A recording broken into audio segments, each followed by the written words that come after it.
This week, Asus pushes a patch after hackers used updates to send malware to various Asus laptops. Microsoft announces Windows Defender ATP antivirus for Mac. That's right, I said for Mac. Researchers find 36 new security flaws in the LTE protocol. New settings let hackers easily pen test Facebook and Instagram mobile apps, and how researchers can get a free Tesla for spotting vulnerabilities in the infotainment system. Sven Morgenroth from NetSparker joins us for expert commentary to discuss how Facebook stored hundreds of millions of users' passwords in plain text. All that and more on this episode of Hack Naked News. This is Security Weekly, for security professionals, by security professionals.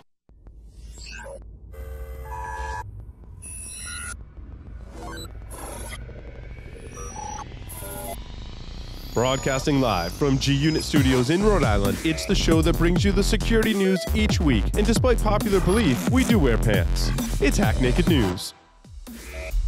Let the team at Black Hills Information Security test your defenses. With over 10 years of experience in penetration testing, red teaming, and threat hunting, the testers at Black Hills will help you find the holes in your security before the bad guys do. The team at Black Hills cares about educating and sharing their knowledge by creating countless blogs, open source tools, and webcasts for you to learn more about the tradecraft of pen testing and red teaming. Visit securityweekly.com/BHIS to join their mailing list and view the latest blogs and webcasts from Black Hills Information Security. Welcome, everyone, to Hack Naked News. It's episode 212 from March 26, 2019. I'm, of course, your host, Paul Asadorian. Quick announcements before we get started. Register for our upcoming webcasts.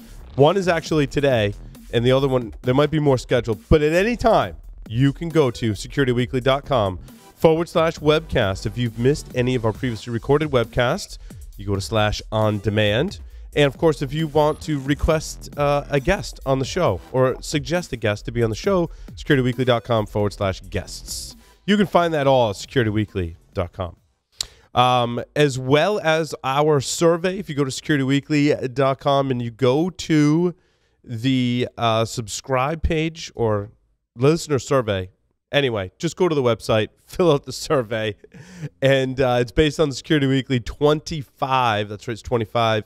Publicly traded security companies that we're tracking. If you tell us if you're using them or not, you'll be invited to a private webinar. You can find all of that on our website at securityweekly.com. Now for the news. Asus has pushed a patch after hackers used updates to send malware. The supply chain has, well, basically been the culprit here. Thousands of Asus computers were infected with malware from the company's own update tool. As discovered by researchers from Kaspersky Labs reporting on Monday. The hack, which Kaspersky Labs is calling Operation Shadowhammer because it sounds cool. I mean, what's not cooler than Operation Shadowhammer? Went on between June and November 2018. Kaspersky found that it affected more than 57,000 people. Those are just the people using Kaspersky's products. The Russian-based cybersecurity company, of course, was only able to look at their own users, and this malware could infect millions of users worldwide. The U.S. CERT this is such a big issue. The U.S. CERT has issued an advisory stating that Asus has released live update version 3.6.8. This version addresses vulnerabilities that a remote hacker could exploit to take control of an infected system. These vulnerabilities were detected being exploited in the wild, as reported by Kaspersky, and there is a patch available. So if you got anything Asus, make sure you go apply updates. Microsoft has announced Windows Defender ATP antivirus for Mac. That's right. They're making a Mac anyway. Microsoft Thursday announced that the company is bringing its anti-malware software to Apple's Mac OS operating system and other platforms soon, like Linux. This is a whole new Microsoft for me. I'm just amazed. I think it's good. I like to poke fun, but I think this is a good thing. Microsoft is now making software for OS 10 or Mac OS rather, and Linux. As a result, the technology giant renamed Windows Defender Advanced Threat Protection to Microsoft Defender Advanced Threat Protection because it's now going on other operating systems other than Microsoft Windows, in case you hadn't anyway. In an attempt to minimize the name confusion and reflect the cross-platform nature of the software suite. Microsoft, again in the news, whose experts found a high-severity flaw or multiple flaws in Huawei PC Manager. Very similar to the Asus flaw in terms of where this landed. Experts discovered the flaw because the kernel sensors in Microsoft's Defender Advanced Threat Protection, I get to say that again, or ATP, detected anomalous behavior associated with a Huawei device management driver. Further analysis revealed that Huawei's PC Manager tool pre-installed on MacBook laptops is affected by CVE 2019-5241 that can be exploited by an attacker for local privilege escalation. An attacker can trigger this flaw by tricking victims into executing a malicious application. Researchers found 36 new flaws in the LTE protocol. This article comes from ZDNet, who states a group of academics from South Korea have identified 36 vulnerabilities in long-term evolution, or LTE standard, used, of course, by thousands of mobile networks and hundreds of millions of users across the world. The vulnerabilities allow attackers to disrupt mobile base stations, block incoming calls to a device, disconnect users from a mobile network, send spoofed SMS messages, and eavesdrop to manipulate manipulate user data traffic. They were discovered by a 4-person research team from the Korea Advanced Institute of Science and Technology Constitution and documented in a research paper they intend to present at the IEEE Symposium on Security and Privacy in late May 2019. That sounds like fun. A new paper was announced talking about leaked authentication secrets that are pervasive across GitHub. That's right. An academic study of GitHub found that more than 100,000 of the web services code repositories contained publicly accessible authentication secrets such as API and cryptographic keys. Sorry, I couldn't get to my cough button fast enough. While thousands of new secrets are leaked each day, it's a bad scene. The North Carolina State University researchers discovered this flaw and published their findings, of course, in a paper called the 2019 Distributed Network Systems, and will be presenting it, rather, at Network and Distributed Systems Security Symposium, which also sounds fun. The researchers combined 2 approaches to identify the leaked secrets. First methodology involved creating a GitHub repository search engine API for nearly 6 months. The second technique involved using BigQuery, a service that enables analysis of massive data sets, to query a weekly snapshot of GitHub activity on April 4th, 2018. New settings let hackers easily pentest Facebook and Instagram mobile applications. Since almost all of Facebook-owned apps by default use security mechanisms such as certificate pinning to ensure integrity and confidentiality, it makes it harder for white hat researchers to intercept and analyze network traffic to find server-side security vulnerabilities. For those unaware, of course, certificate pinning is a security mechanism designed to prevent users of an application from being a victim of network-based attacks by automatically rejecting the entire connection from sites that offer bogus SSL certificates. Whew. Dubbed white hat settings, the new option now lets researchers easily bypass certificate pinning on Facebook-owned mobile apps by disabling Facebook's TLS 1.3 support, enabling proxy for platform API requests, and using user-installed certificates. Of course, this will now work with the burp proxy as well as others. However, of course, my concern is what if an attacker could turn on this particular set of functionality? Hopefully there are safeguards in place. Under attack are over half of SMBs, according to Cisco's Small and Mighty Cybersecurity Special Report. It's an awesome name for a report. Drawing on data gathered from 1,816 respondents across 26 countries, found that more than half, or 53% of mid-market companies, suffered a security data breach in 2018. As outlined in the survey's report, respondents worry most about targeted attacks against employees, such as phishing, advanced persistent threats, such as new types of malware, and distributed denial of service attacks. Researchers get a free Tesla for spotting the flaws in an infotainment system. Tesla has actually awarded 2 researchers a car. I'm not sure how they're going to share the car. Are they going to take turns, odd and even days, perhaps? After a vulnerability they found in the vehicle's infotainment system, which allowed them to commandeer the vehicle. The exploit was found during the Pwn2Own hacking event held in Vancouver, which Tesla was the first automaker to participate, and ultimately led to the researchers receiving $375,000 in prizes, including a free Model 3 Tesla for their efforts. We'll take a short break, come back with expert commentary from Sven Morgenroth of NetSparker talking about Facebook storing passwords in plain text. Stay tuned. The question is simple. Have any of the systems on my network been compromised? The answer is harder than it should be. Enter AI Hunter. Active Countermeasures has automated and streamlined techniques used by the best pen testers and threat hunters in the industry to create AI Hunter, a network threat hunting solution that does the first pass of a hunt for you to identify systems that are most likely to be compromised and scores the results on a scale from 0 to 100. You can then research those systems in depth with AI Hunter. Focus your valuable time on the systems that need your expertise with AI Hunter. Sign up for a personal demo today at securityweekly.com/ACM. Welcome back, everyone. John Strand will be teaching active defense and cyber deception at Black Hat 2019. You can visit blackhat.com and register. No stranger to the show, we welcome Sven Morgenroth. He is a security researcher at NetSparker to talk about how Facebook stored hundreds of millions of users' passwords in plain text. Of course, you can find all things NetSparker at netsparker.com/security weekly. Sven, welcome to the program. Thanks for having me. So Sven, nice. Yeah, I've been reading a little bit about this article. Of course, Facebook has given us a lot of content to talk about in the past several months. Lots of incidents. I saw some reference to like the Facebook apology train or sorry book or something like that, because they're always apologizing for something, and recently they're apologizing for storing millions of users' passwords in plain text. Please do tell us more.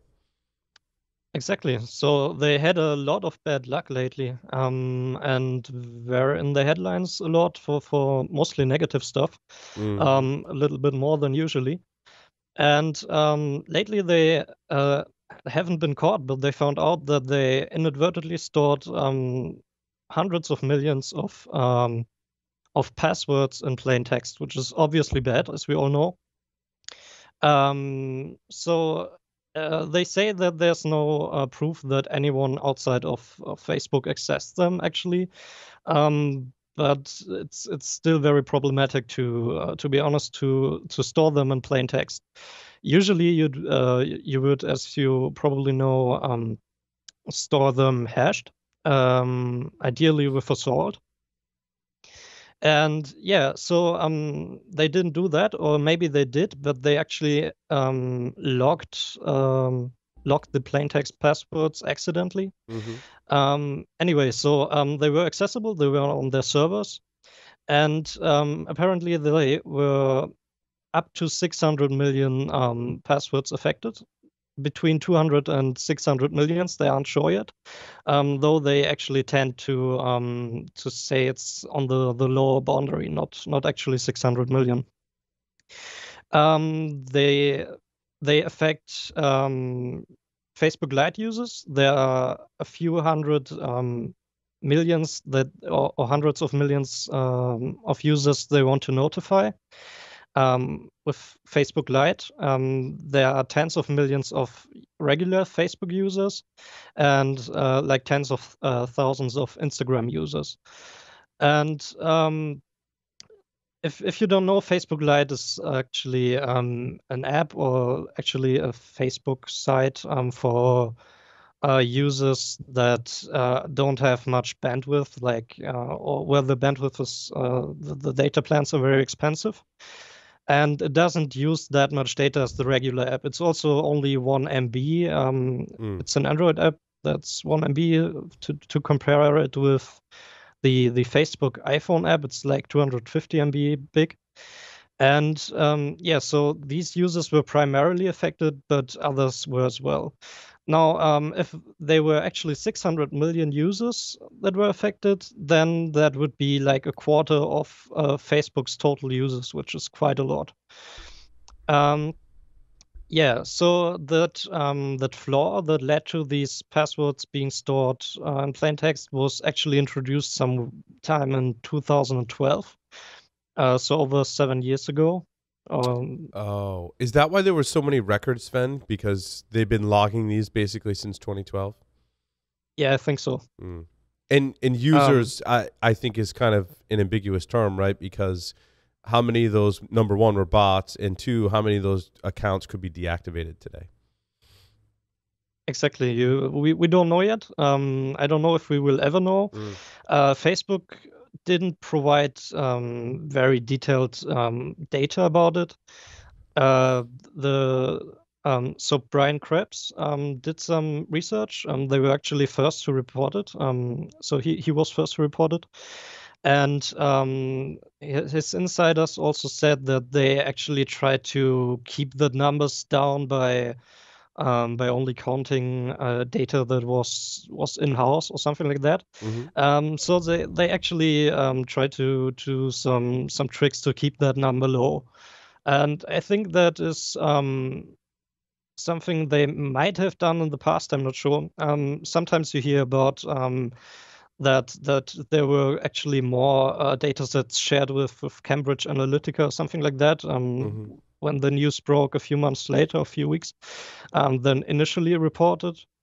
I'm not sure if that's because they try to keep these numbers low and admit it later, or if it's just genuinely uncertainty on their part.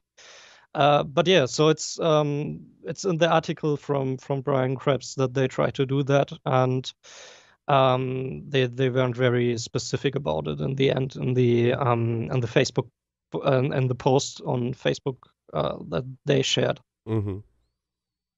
Exactly. So, yeah, I was going to also ask Sven, are they notifying any users from this kind of? It's not really a breach, right? So I don't think they really have to notify users, but I was curious. Yeah, they plan to notify them. That's also a thing with the blog posts. They didn't provide specific numbers or how much users were actually affected. They just told you how many users they notify. And these were the numbers I told you earlier, like 200 million Facebook Lite users, tens of millions of regular FB users, and the tens of thousands of Instagram users that were affected. So those are the ones that will be notified about it. Yeah, it's interesting. Do you think it was like a monitoring system, like that served an administrative or network security or some kind of function that and inadvertently logged these passwords? Yeah, I don't think that it was on purpose. Usually they use script. They also state so in their blog post, and I think it was just some monitoring or logging solution that that didn't like remove the plaintext password from the log output or something like that. Right. And yeah, so as I said, they usually use script, which is among the best hashing algorithms you can use for storing your passwords.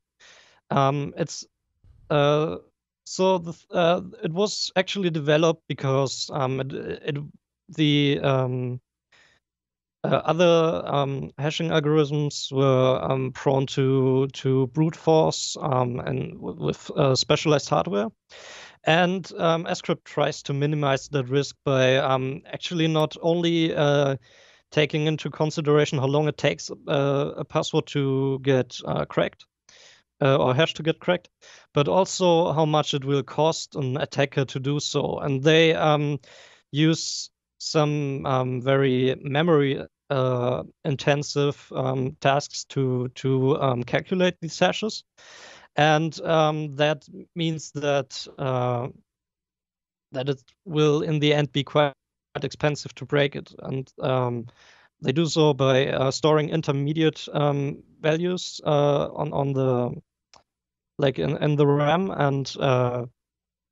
and then use them later. So it's not really you can't really bypass this. So it's actually more so it's better against these specialized hardware attacks, and it's more expensive to crack them.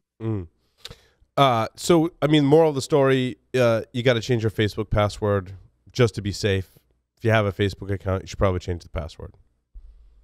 I would do so. Yeah, I would recommend to change it. And they actually said that these entries were searchable by roughly over 20,000 Facebook employees. Mm-hmm.